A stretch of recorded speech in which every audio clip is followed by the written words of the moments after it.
My name is Nicole Borem. And can you tell me a little bit about what you do? I am a professional cyclocross racer and an expert mountain bike racer. And I've been pro for cyclocross about 3 years now. And I've been racing mountain bikes or BMX probably combined about 17 years. Wow.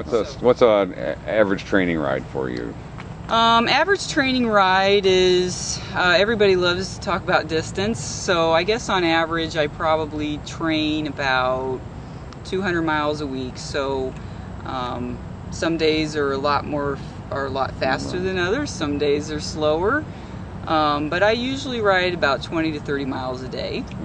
And then aside from that, you have at least 15 minutes of stretching, and 2 days a week are dedicated on top of that to either running or doing kettlebell core stability work. What's the average speed for a race?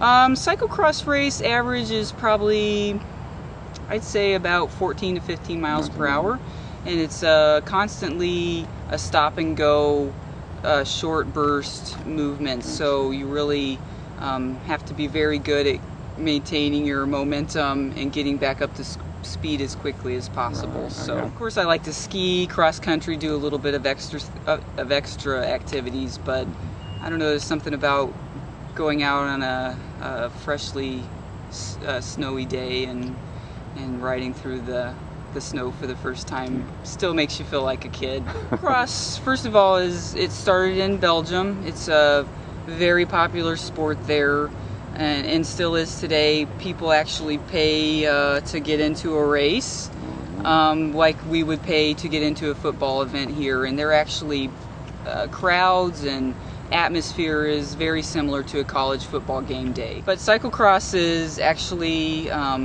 riding on pavement, gravel roads, mostly mowed grass strips, and you go in about a 2-mile course, which is highly visible usually to spectators, which is why it's becoming so popular, as you can actually see the rider. We hope for rain and mud and snow. It's a fall and winter sport. We race from September until December when national championships are.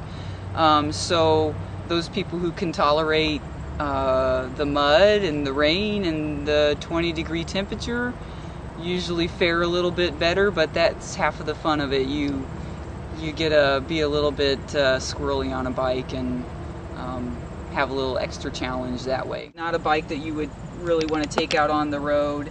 As you can see, the tires are a little bit wider and they have some tread on them for a little bit more grippiness and grassy or gravel conditions. And I think you said they were sew-ups or tubulars? Yep, these are tubulars, or also known as sew-ups.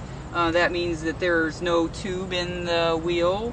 They're glued to the rim itself, and that allows a little bit lower pressures, which allow you to kind of get a little better grip on different terrain. Everyone always says, oh, how do you pedal your bike? You don't have any pedals.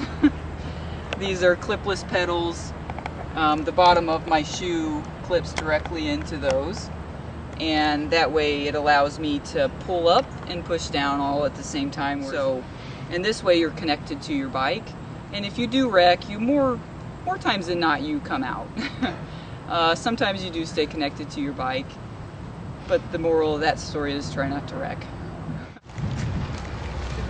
try to make it look as easy as possible, it'd be a dismount, jump over, back on your bike. Went to anesthesia school, kind of had to settle down on my mountain biking a little bit. Not many mountain bike trails in Chicago where I did my training, but I still kept cycling, road cycling, enjoyed the city, and the transportation on a bike was a lot more beneficial, a lot easier to do on a bike. And still is for me today. I would rather ride my bike. A lot cheaper. Yeah. A lot better for the environment. Yeah.